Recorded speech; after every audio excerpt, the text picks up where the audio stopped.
でもちょっと待っとこうか。誰か人が来るまで待っときたい。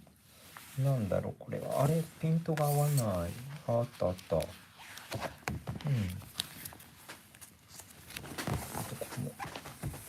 こもちょっと iPhone での配信なので、これ見えたらこれ別に見えてもいいやつか。でもちょっと消そう。ここに書いていくので。っていうか手際が悪いな。ちょっと誰もいなかったら8時からやるって言って、ちょっと1分すいませんね、2分遅れてしまいまして、8時からやるって言って、じゃあね、音声大丈夫ですかね。これで僕がモニターすればいいのか。ちょっと待ってくださいね。もし音声大丈夫だったらコメントいただければありがたいです。一旦ちょっとここで回るかな。音が回るかもしれないけど、ちょっと自分のスマホで見てみます。イヤホン持ってくればよかった。でもイヤホンがないから。あれライブされてんのかな。ちょっと待ってくださいね。チャンネルを表示で、ライブされてる。よし、ちょっと押してみよう。大丈夫だね。OK。音これぐらいで、ちょっとこれぐらいで大丈夫ですかね。マイクを全く使ってないですが。じゃあちょっと待った方がいいかな。8時からって言って、全然始めなかったから、ちょっと待った方がいいですかね。ちょっと待ってください。これ消していきますわ。じゃあ、そうね。先にじゃあ、ちょっと、どうだろう。じゃあね、どんな質問があったかっていうのをね、ちょっと言っていきましょうかね。ちょっと待ってくださいね。どんな質問があったか、多分シャツの製図についてなんですけど、横画面でいいのかな。まあいいか。シャツの製図についてなんだけど、なんだろう、YouTube ライブしてるからかな、すごい重くて、全然開かないんだけど、コメント、あった。ちょっと待ってくださいね。声とか大丈夫なんだろうか。でもちっちゃかったらちっちゃいって言ってください。7人もいらっしゃい。コメントがここに出るのか。いえいえいえ、少しちっちゃい。マイクの音を大きくする。これってこれ大きくしてもあんま意味ないのかな。スピーカーの音だから意味ないのかもしれないけど、少しちっちゃいか。これなんとかできないのかな。ちょっと、頑張ろう、今。頑張ろうっていうか。これなんだろう。グリーンスクリーンなんだこれ。なんか押しちゃった。ちょっと待って。何これ変なことになったんじゃない？何をグリーンスクリーンって。ちょっと戻したい。これか。戻った。すいません。じゃあ始めますね。9人も見てくださってるので、いらっしゃいませね。コメントを、どんな、どうやって見るんだろう。コメント、ちょっとぐだってんな。すいません。うまくできてない。コメントってどこで見るんだろう。これか。違うわ。ちょっと待ってよ。難しいな。コンテンツ、シャツの袖でしょ。コメントってどこで見るんだっけ。コミュニティかな。これだ。ありました、ありました。すいません。これね。公開済みで見たいを消せばいいのか。これ。袖を前振りにつけるっていうことなんですけど、なんかすごい減っちゃった。ごめんなさい。まあいいや。袖をね、前振りにつけるってことなんですけど、上着持ってくればよかったな。まあいいか。これジャケット。一応シャツ袖ね。これちょっとね、僕、かまぶかね、ギリギリすぎてるかもしれないから、実際にやる場合は少し落とした方が無難かもしれない。本当にね、オーダーでちゃんとギリギリ攻めるんだったら多分これでも、仮にするからいいかもしれないですけど、ちょっとね、鎌深くしてあげた方がいいかもしれないですね。まあ 1.5 の方とって1よりは 1.5 の方の方がいいかもしれないですね。ということで、これ見えてるかな？見えてますかね？これでね、よくイタリアのシャツとかフランスのシャツもそうだと思うんですけど、袖を後付けするっていうことをやるんですよね。で、じゃあワイシャツとかを、特にカジュアルシャツなんかだと、ここ縫う前に先こいつ縫っちゃって、こいつとこいつ縫っちゃって、ぐーんとこう袖下からぐるっと縫っちゃうと思うんですけど、で1センチから 1.5、 ここ見えるかな、1センチから 1.5 前振りにしてるんですよね。でここがなんで前振りになるかっていうことなんですけど、1センチか1センチか 1.5 センチね、前にしたら、これ袖下の形状によって前振りにならなかったりもするんですよね。でその理由っていうのがここに書いていきますけど、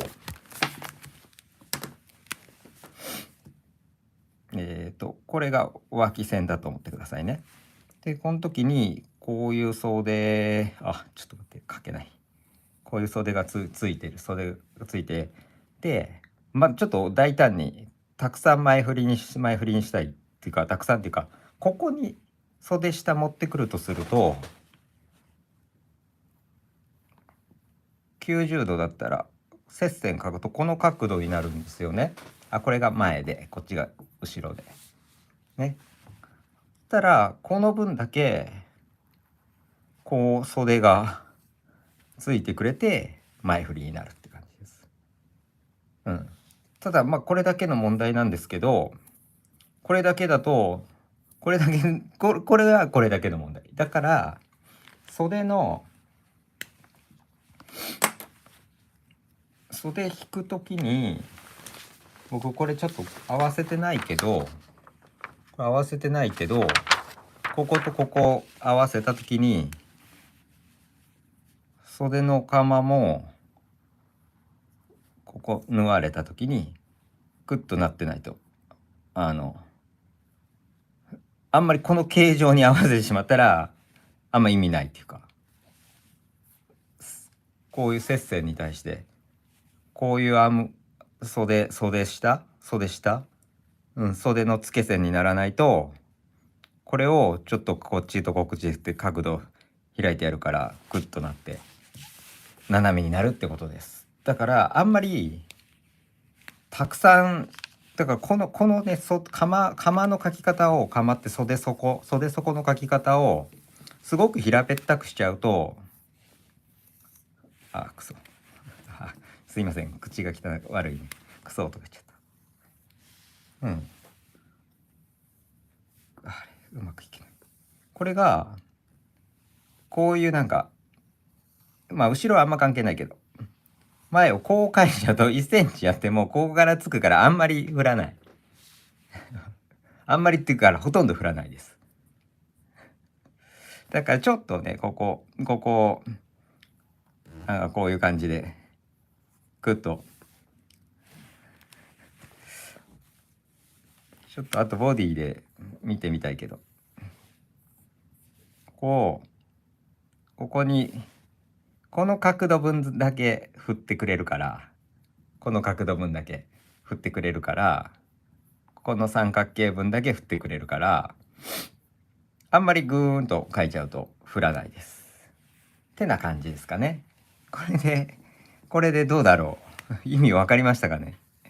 でこれだけだとちょっと話一瞬で終わっちゃうので、せっかく来てくれた方にもうちょっとこう説明したいんですけど、僕の場合は伊勢ね、よく言われる話かもしれないんですけど、これ考え方がね、2パターンってどっちが合ってる間違ってるでもないんですけど、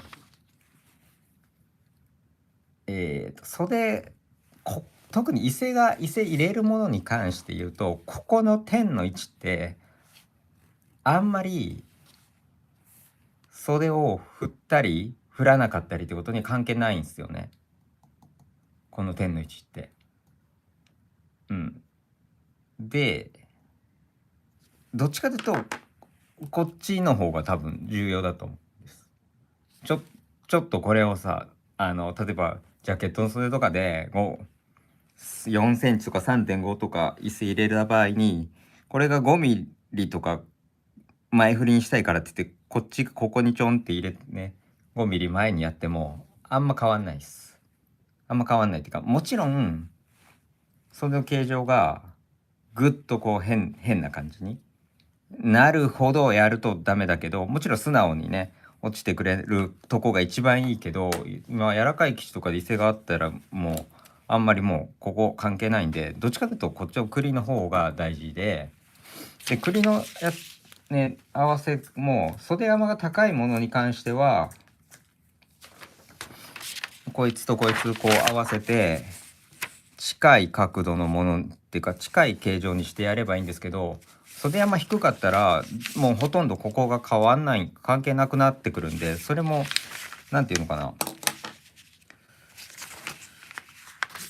袖山高かったらこの形状のまま袖がついていくから、この形状に近いこの袖下のここら辺の線にしないといけないんですけどね、よくこうやって合わせろやみたいなこと言われるんですけど、袖山が低くなればなるほどこことの形のは変わってくるんで、それもあんまり絶対合わせろとか言われたこともあるかもしれないけど、あんまり意味ないかったり、意味ないは言い過ぎか、あんまり関係なくなってくるするんですよね。でその理由みたいなのを一応後でそれも説明するけど、でもう一個言うと、これも当たり前ってなんか普通に考えて当たり前なんですけど、肩幅が狭いもの、結構肩幅が狭いというかこうぴったりでも、どこもみんなぴったりの肩幅っていうかわかんないですけど、肩幅めっちゃぴったりの場合は僕は身高でも伊勢を入れた方がいいと思う。もちろん生地の質感によるんですけど、例えばシャツ生地だったら 1.5 から2センチぐらいはここの山のここで2センチはちょっと多いかな。でも入れてます。肩幅を攻める場合はね、特に入れてます。でどんどんこう肩幅を本当に削っていく場合はもっと入れた方がいいと思うんですけどね。まあでもぐちゃぐちゃってなるのが嫌だったら入れたくはないですけど、まあ単なる立体としてたら絶対肩幅をぴったりか、もしくは内側に入れるんだったら伊勢は入れないとつかないというか良くないっていうねのがありますね。で伊勢の位置なんですけど、どこに入れてるか、まあこれもどんな山にしたいかの形状によるんだけど、基本的にこのバイアスにっぽいとこらへん、こことここで入れてあげるっていう。で特にシャツ袖だったらもうここは入れない方がいいかな、あんまり。こことここ袖山身ごろが上に乗るようなジャケット、身ごろが上に乗るような服に関しても、もし肩幅攻めてるんだったら伊勢を入れないといけないけど、ここら辺に入れてほしいですね。で身高の服に関してここにあんまりもう入れることはないと思うんですけど、よっぽどなんかこう糸があれば入れてもいいかもしれないです。ここに。でなんでここ入れたくないかって、例えばジャケットとかでこういうね、ちょっと下手だなちょっとこれはさすがにおかしい。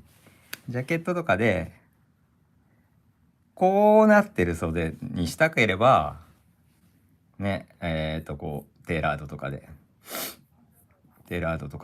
こうなってる袖にしたければ、ボーンって盛り上がって袖にしたければ、この山のここら辺も伊勢を入れた方がいいけど、基本的にナチュラルショルダーにするんだったらあんまりここだけ入れてあげればいいかなと思います。この2箇所だけ入れればいいかなみたいな感じですかね。で今どこまで言ったっけなってな感じで、あとはちょっとボディで見ながらやっていきますかね。もう一個だけ言わないといけなかった。例えばこうスプリットヨークって言って、ここがヨークが分かれてるものに関して言うと、この肩線が地の目になっちゃうんで、ここがね肩線っていうか、こっちが地の目だけど、これが地の目になっちゃうので、地の目になっちゃうんじゃないな、間違えた。ここにストライプがブイーンってくるんですよね。でストライプとストライプ合わせないといけないから、ここからこのヨークのとこかな、ここからだから 2.5 センチかな、ここからここに来る部分っていうのは見せない方がいいかもしれない。だからここも割と平らめに描いちゃうんで、ここからここのヨークの位置もかなり平らっぽく描くから、あんまりこういせたりはしたくないなみたいな。たまにね、いせてくれってこのヨーク感だけでいせてほしいって言われることもあるんですけど、オーダーシャツとかの場合にね、ここからここまでだけでぐちゃぐちゃって入れてくれって言われることもあるんですけど、袖のね方で、この下はぐちゃぐちゃってならないでくれみたいな。多分なんだろう、あれはイタリアの服が好きな人なのかな。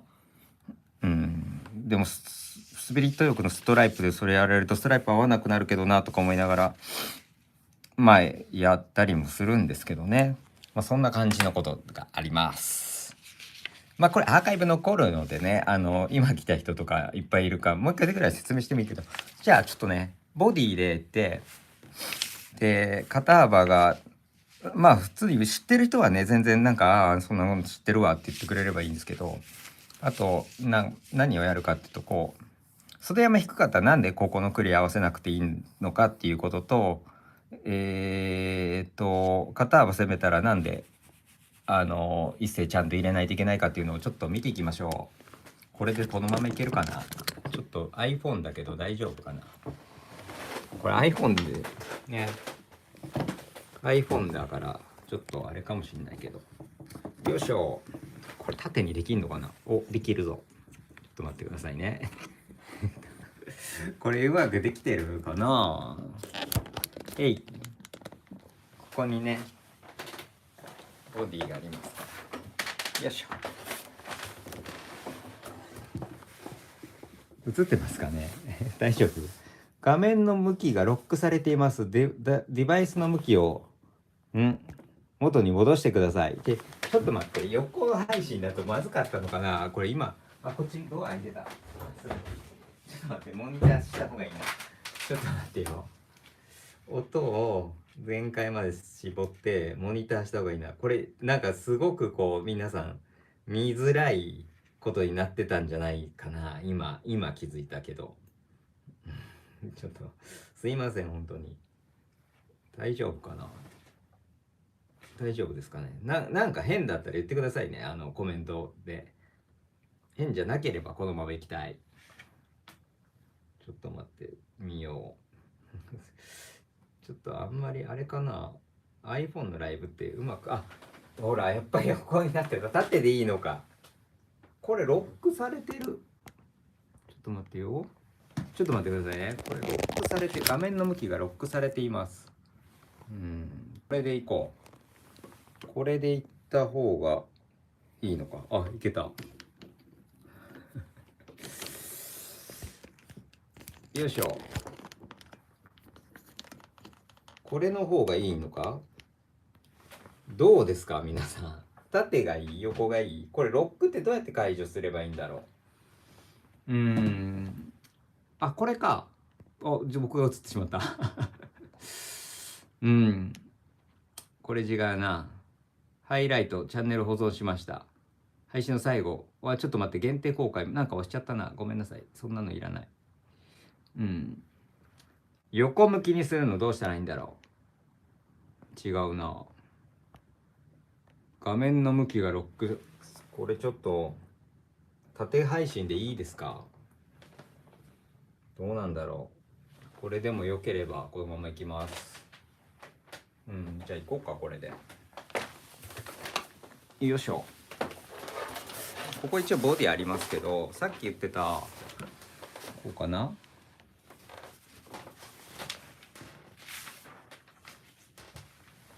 ここにアームホールがあるんですよね。こうアームホールがあるんだけど、普通につけたらこのまま進んでいくから、これをアームホールがこう丸くなってるのをちょっと前振りにしたらここにこうつく。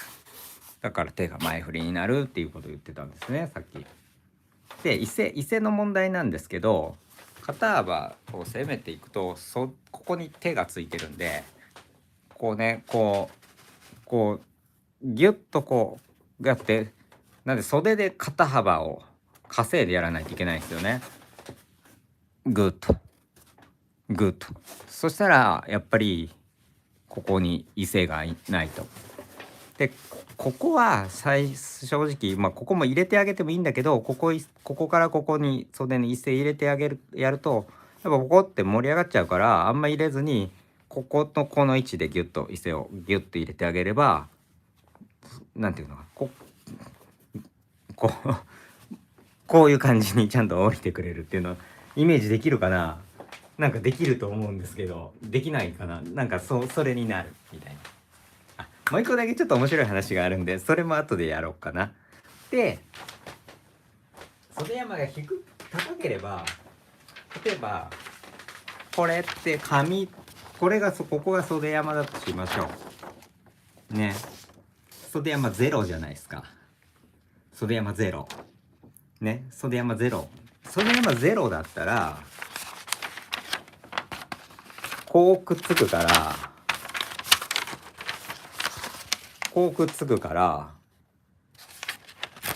この袖下のカーブがアームホールと一緒じゃなくていいみたいな。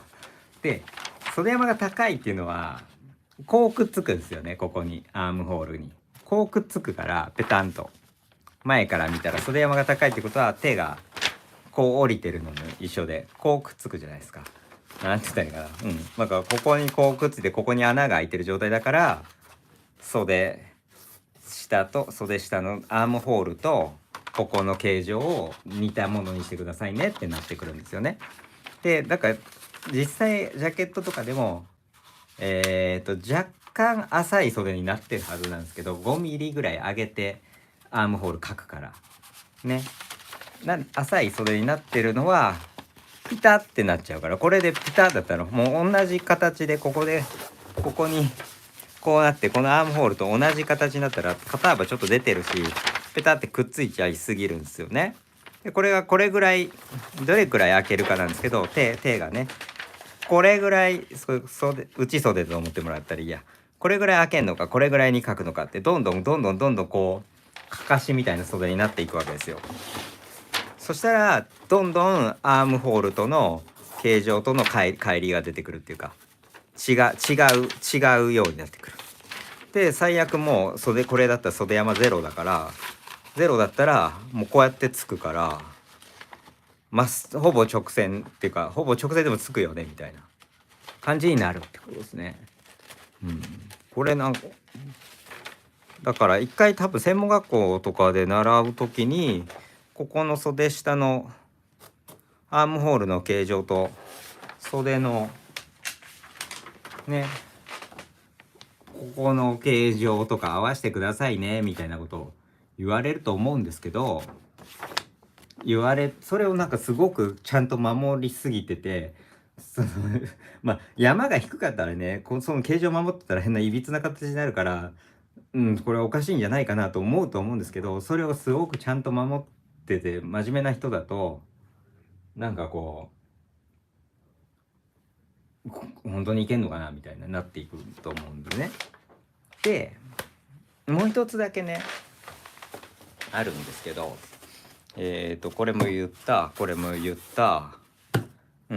もう一つあるとして、もう一個だけ、これはね某ハイブランドとかの袖、特にレザーなんですけど、これもね最初はなんかこうちゃんと合わせてないのかなと思ってたんですけど、これでどっちになるかな。ちょっと待ってよ、見せて。上下が逆になるかな。そっか、ここでこうやってやればいいのか。こうやってちょっとなんかめっちゃ字が出てる。これでこうやっていくと、例えば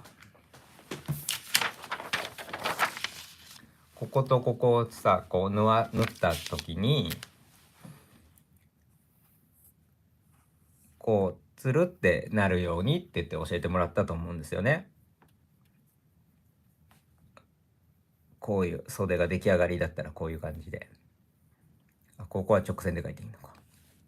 こういう袖になる時にここはつるっとなっててほしいって教わったと思うんですけど、僕もそう教わったけど、それ2枚袖だからもうちょっとこっちが F だとしたらもうちょっと前にこうシームがあるんですけど、ここねこう出してるんですよね。ですっげえ非常に縫いにくいんですよ、袖を付け直す時とかに。こうなってて、で普通パターン上で言うとここ取りたいじゃないですか、こうやってこう削りたいじゃないですか。でもその服はここポコって出たままなんですよね。めっちゃ縫いにくい、めちゃくちゃ縫いにくいけどでこれなんか毎回こうだからわざとやってんのかなと考えたわけですよね。でこれが袖っていうか身ごろは普通にこういうつるっとした身ごろなんですよ。脇がどうしようかな、ここにしようかな。で FB でこれが身ごろね、身ごろで、これをここにこの辺りにあるこのシームがあるつけるんだけど、これ何なんだろうなと思ってたんですけど、これがでもわざとやってるんですよね、これ。で多分限界値があると思うけど、これもグイーンってやりすぎたらもう大変になるから限界値があると思うけど、ちょっとだけ出てる理由がなんでだろうなと考えたら、ここ自身が町っぽく町の町ま、町の原理っていうか町として作られてるっていうか、そしたらそれライダースみたいなもんだから手上げやすくなるんですよね。ここにこれをこのまま縫ってやると、ちょっとここごわつかないギリギリのなんかとこを出してると思う、こうやって。だから意味があったら別にここもなんか辛い位置にしなくていい。ちょっと出してたらこいつ自体がマッチになって手が上げやすくなるっていうことだと思うんですよね。だから毎回なんかそんなんだから、なんかパターン引いたまま裁断して合わせてないのかなとか思ってたんですけど、多分そうじゃなくて手上げやすいみたいなマッチの役割をここで作ってんだなと思います。僕自分自身ではやってないからね、実際着たらその服も着てないから僕はわかんないんですけど、こういうパターンになってる、縫われた時にねっていうことですかね。あとなんか脇絞った時の話とかも言ってもいいかもしれないけどな。ウエストいっぱい絞った時にアームホールの形状が斜めになっていくから、ちょっとそことかもちょっと考えた方がいいかもしれないってな感じですどうだろう。あとはもうなんか質問ありますか？大丈夫ですか？今までのなんかもう一回説明してくれって言われたら全然説明しますよ。まだライブ始まって30分で1時間ぐらいはやろうかなと思ってたんで、どんどん全然説明してほしいって言ってくれれば全然説明しますよ、もう一回ぐらい。あとこの縦型で本当にいいのかみたいなことも聞きたい。横向きの方が本当はいいんじゃないかみたいなこととかもちょっと聞きたいんですけどそう大丈夫ですかね。なんか質問とかありますか？なんか、もう、なければあと30分ぐらいは雑談に。最後のウエスト絞ったらの話ですね。じゃあボディでちょっと見ましょうかね。うん。まそっか、もう一個あった。もう一個あったから、そのウエスト絞ったらの話もちょっと言いますね。もうウエスト、例えば、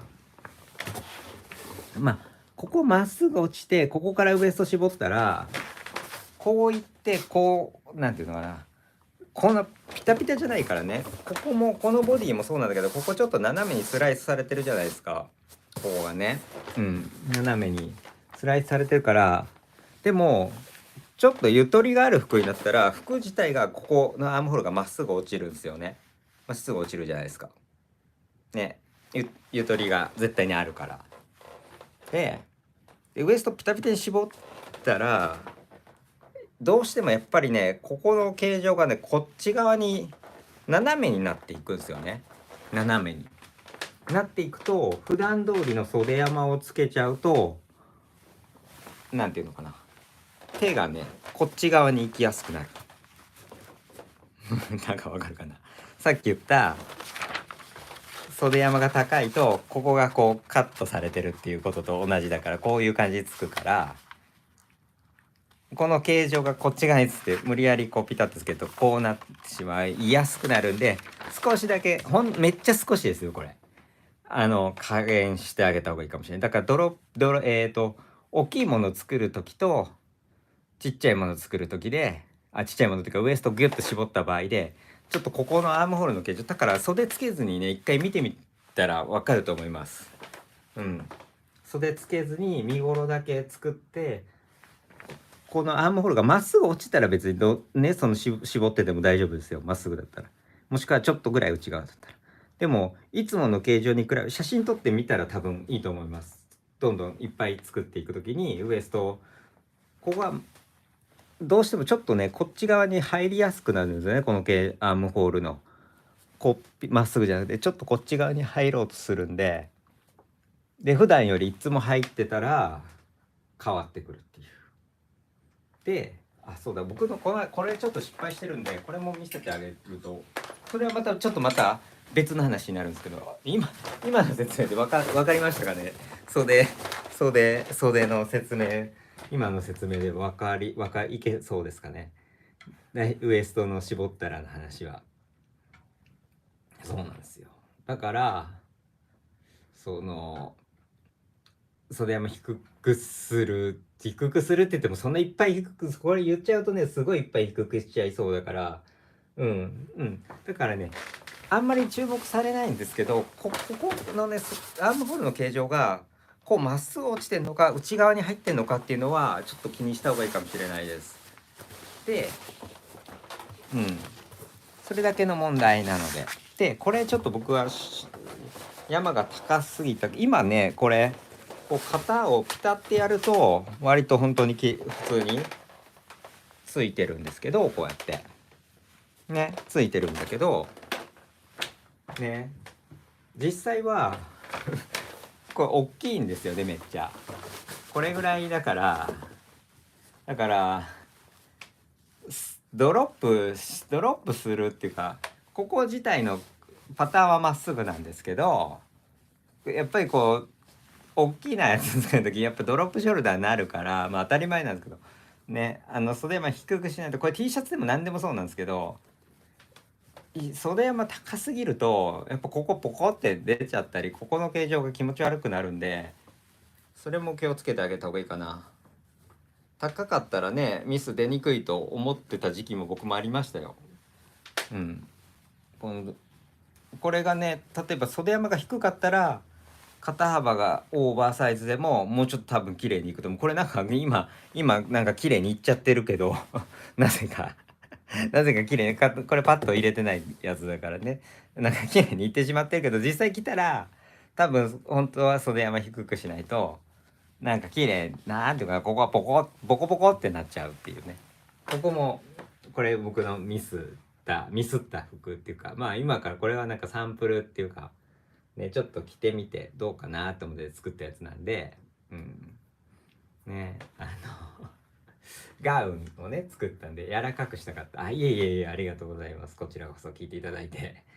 ということでどうですかね。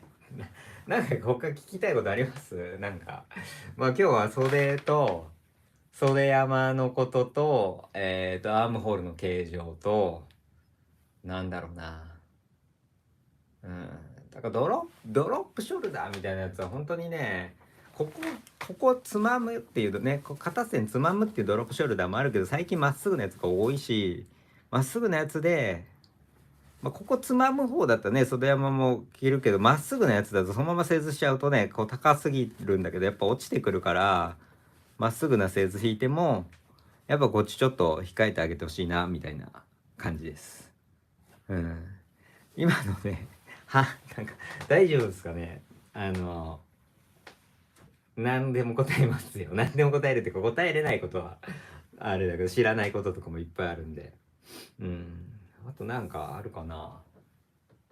うん。本当はね、最初は今日、毎月ね、月末の日曜日に、ライブをしようかなって先週ぐらいから思ってて、先週のやつはね、こう、すごい雑談みたいなことばっかり、雑談をして、で、ちょっとこう、言っちゃいけなくはないんですけど、あんまり言うとなんかこう、固有名みたいなことも言ってたんで、あの、オープンにしてませんが、今日はちゃんと気をつけて喋るので、何でも聞いてもらっていいですよ。だから、もともとは、あれを、なんか、クリスチャン・ディオールが、なんでニュールックかみたいなことを喋ろうかなと思ってたんですけど、あのなんかいい質問が来たなと思ったんで、しかも文章力でこう説明すれる自信がなかったんで、今日はなんか良かったなって。だからみんな、なんかコメントとか入れてくれたらネタができてありがたいって感じです。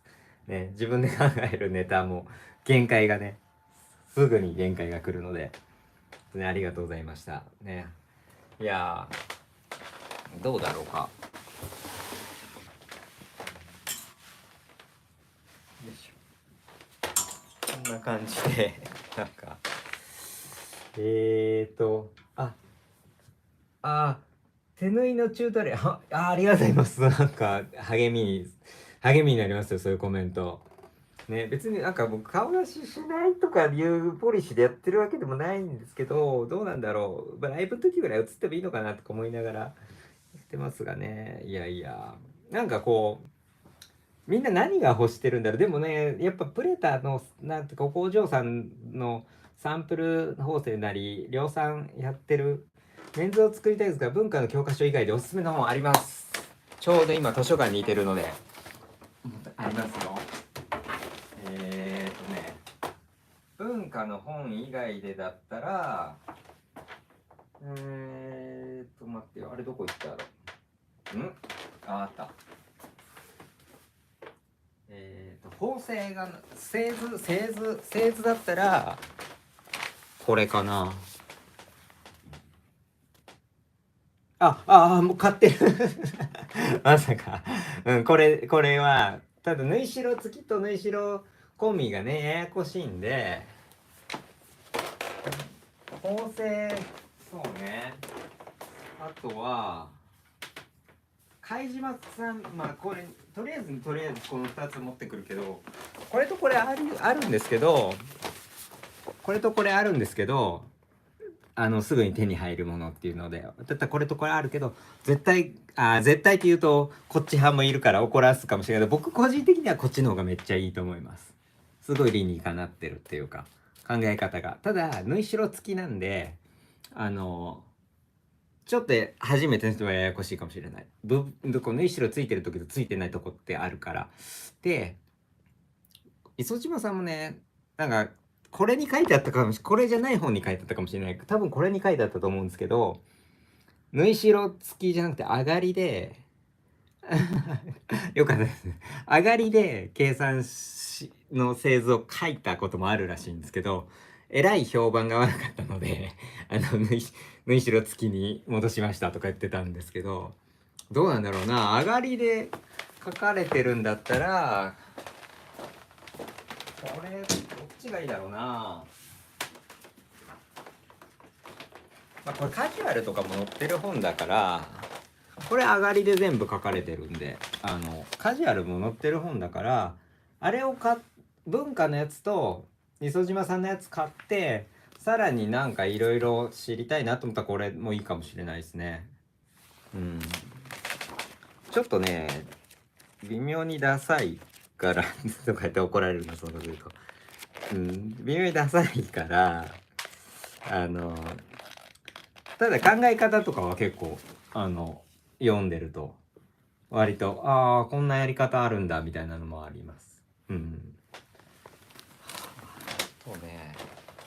まあ、一応バーッとメンズあんまり勉強でね、教科書ないからあれかもしれないですけど、これと、ちょっと待ってよ。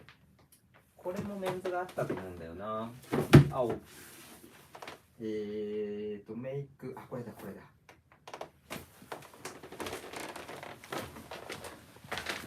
これもね、いい。割といいです。うん。これもね、パターンカッティングフォーメンズウェアって書いてる。これもね、なかなかいいんですよね。なんかこう、フードとか載ってるし。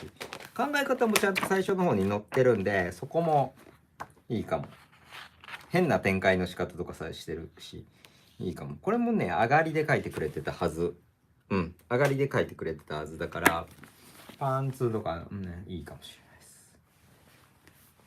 で、まあ、なんか、メンズって書いてるやつ全部持ってきてんじゃないかなと思ってるかもしれないけど、このシリーズのもうメンズ載ってるんですよね。ここね、ウーマンメンって書いてあって。これはシャツとかトラウザーズからなんですけど、これもね、割といいと思う。最初の方になんか一応なんかいろんなことが書いててくれてる。一応とか言うとあれだけど。うん。展開のね、やり方が、これだとレディースの展開のやり方をマスターするにはめっちゃいいと思うな。ああ、なるほどね、みたいな。うん、メンズはちょっとしかないから、こんな感じで、後ろの方にちょこっとあるだけだけど、いいかもしれない。そんな高くなかったんじゃないかな。39ドル。40ドル。今だと高いのか、6000円もすんのか。うん。これもだから、ボリューム1、2とあとお得があるから、全部で4冊か5冊あるのかな。うん。これも結構おすすめの。ファッションパターンメイキングテクニックス。うん。これもシャツあれうん。でもウエストコートジャケッツfor women, women and men って書いてるんで、これもなかなかおすすめです。まあなんかね、中見てから買いたければ、こう、いきなりこうシームレスに宣伝みたいになってきますが、うちの図書館に来てくれれば、ちょっと入場料がかかるかもしれませんが、中見てから買えるんで、ね、安心かもしれない。うん。安心かもしれない。大阪の方だったらいいかもしれないですけどね。うん。あとなんか今持ってこようと思った本があったんだよな。法政で、法政だったら、法政に関してはいらないですか？法政に関して知りたければ、持ってきますよ。法政に関して知りたければ。うん。めっちゃ本紹介してるけど今日。なんか表紙も著作権があるから本当は良くないみたいな話もあるんですが、うん、法政もなんかどれがいいかなあ。パンツだよな。パンツのメンズの本、あれどこに行った？あった。これがもし手に入るんだったらこれ手に入れてもらった方がいいかもしれない。ヤフオクとかに出てるかもしれない。もし本当に本格的にパンツの縫製とかやりたかったらこれが一番僕は。そちらも聞きたいですか？これね、製図もこっちの文化のメンズの製図よりも、これ縫い代付きだからややこしいけどいいと思う。これが見つけれたら即買いしてほしい。うん。これちょっとね昔の本だから順番があっちゃこっちゃいて見にくいかもしれんけど、めっちゃおすすめ。本当にこう誰かについて習わないんだったらこの本絶対持ってた方がいいと思います。あと誰かについて習ったとしてももう一回思い出すのに。うん。入門書、メンズウェア制作のための入門書、これをメルカリもしくはヤフオクとかで見つけたら絶対買った方がいいと思います。これ僕これちょっとボロボロになってんの見る限りめっちゃ僕これ使わせていただいた。ほんとありがたい。なんかね、腰裏の一段腰の作り方とかベルトレスの作り方とかも載ってるんで、もちろんこのまま作ればめっちゃ時間かかるっていうか大変なんでね、昔の人なんで偉いなと思いましたよ。これめっちゃ大変だなみたいな。なんかこのままどっちか部分的にプレーターっぽくした方がいいと思いますけど、今作るんだったらこれもいいと思うな。これはおすすめ。あとメンズで重要なのはジャケットの真地じゃないですか。真地だったら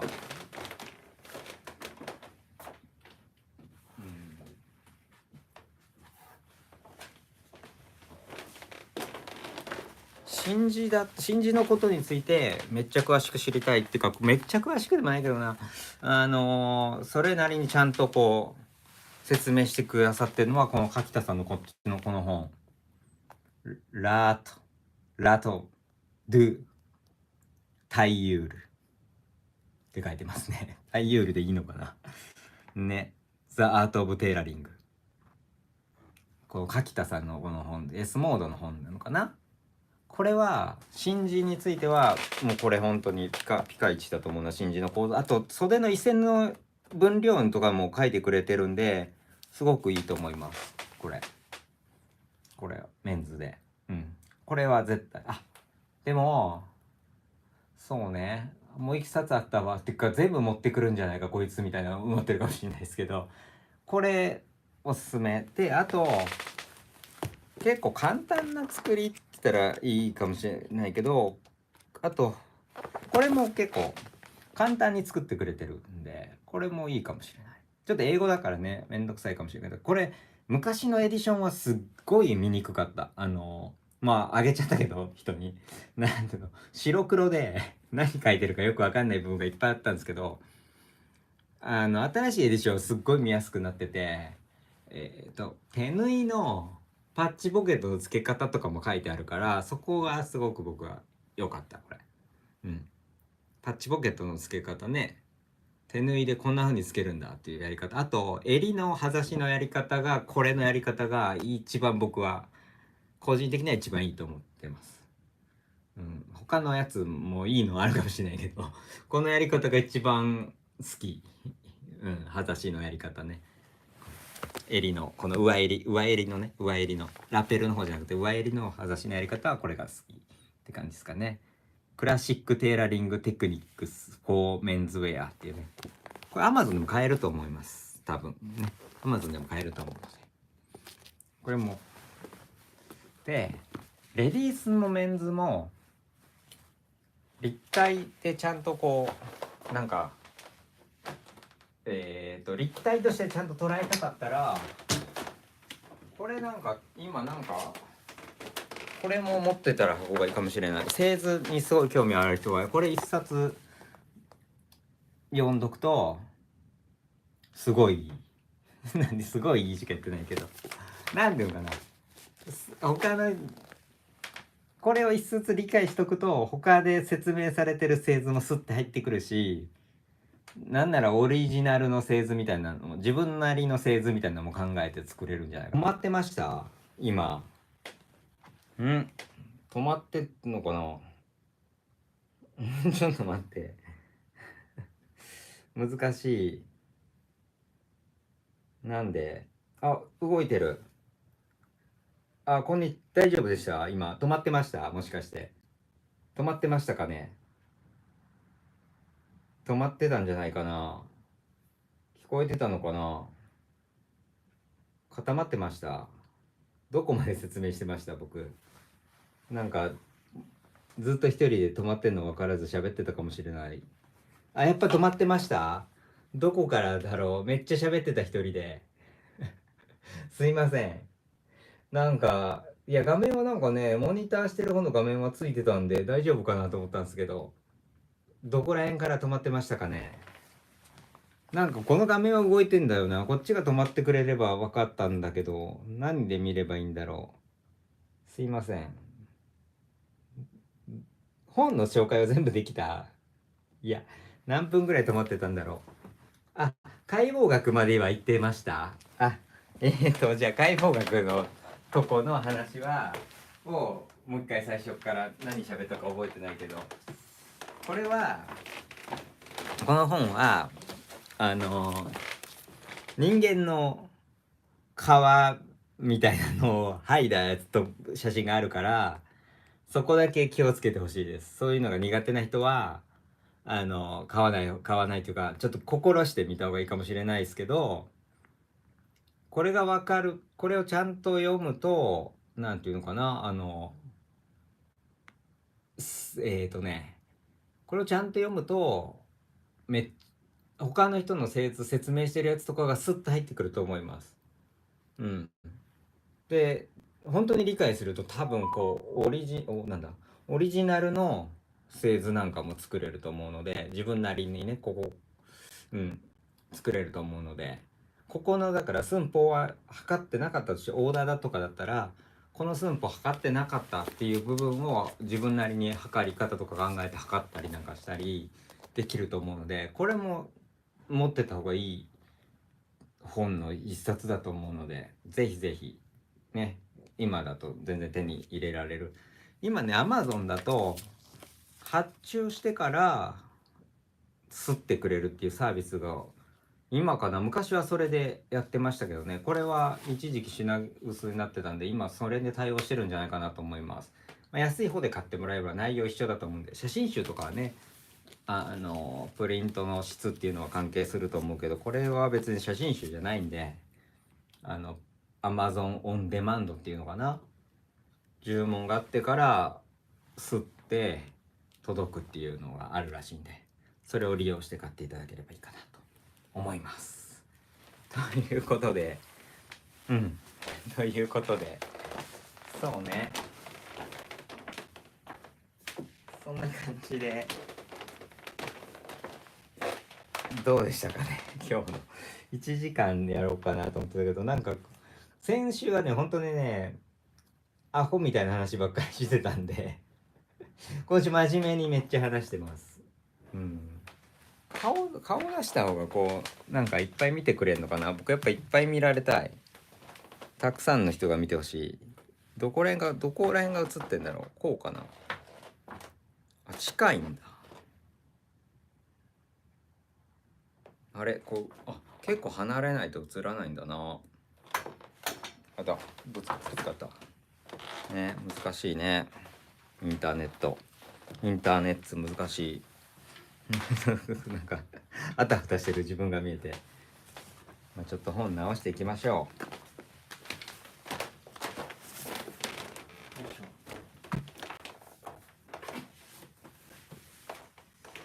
う。よいしょ。なんかあるかな。雑談でもします。雑談雑談とかしたいですけど、なんか話すことあるかな、皆さん。今日何してたかとか、なんかなんか何を喋ればいいんだろうかな。そうね。なん何喋りましょう。でも1時間、あと4分はちゃんとやろうか。ね。止まってたけどね。なんか今日一応説明いろいろしましたけど、分かってもらえただろうか。ちょっと心配な面もありますが。服飾面白いですよね。いろいろ。なんか正解があるようでないんでね。例えば、すごくうまい縫製が、いえいえ、こちらこそありがとうございます。すごくうまい縫製とか、すごくなんていうの、理論付けられたものが、いい服かっていうとまた別の話なんで、それは。ね、衝動みたいなもので作った服が良かったりとかもするんで、どうしてもメンズだけじゃない、レディースもそうなのかもしれないけど、メンズの特にテーラリングっぽいものの世界っていうのは結構こうじゃないとダメだみたいな、メンズ自体がね、ルールがあるっていう感じのものになってるんで、こうじゃないとダメだみたいなのが多いとは思うんですけど、まあうまくいかない時にどうやってるんだろうなぐらいで考えてもらったらいいのかなと思いますけどね。そんなに正解があるっていうもんでもないと思うんで、とか言うと怒られるかな。いやほんとね、なんかメンズの世界は厳しいですよ、技術として。なんかあれは違うみたいなね。もうさ、今は僕はそのメンズのいわゆるテーラリングというか、こう仕立て業界みたいなところからは離れてるというかね、そこにどっぷり使ってるわけじゃないんで、あんまりそういう世界にはいないですが、もうちょっと自由でいいんじゃないかなと思います。信じの使い方もね、理論は理論でみんなあってもいいと思うんですけど、でなんかね、やり方によってやっぱちょっと、例えば製図が正反対のこと言ってたとしても、縫製でやっぱりカバーしてたりするんですよね。縫製の仕方がちょっと微妙にね。普通にプレタ塗ってる人からすると、こう RTW レディトゥウェアって言って、もう1センチの後ろでバッて塗っていけば服になるっていうものを塗ってる人からすると、その違いなんかマジかみたいなことっていっぱいあるんですよね。でそういう人からすると、どっちでもいいよって思うかもしれないけど、まあ知っといたら得でもないかな、面白いかなぐらいな感じで思っていただければね、いいかなって感じで。1時間経ちますね。どうだろう、なんかこうアホみたいな話とかした方が良かったですかね。まあ今日はこんな感じで、来月何かを喋ろうか。なんかまた用意しときますよ、何かこう1時間ぐらい喋れそうなねことをね。あ、そうだちょっとダメだ、このまま終われなかったっていうか、人数が多い時にもっと言えばよかった。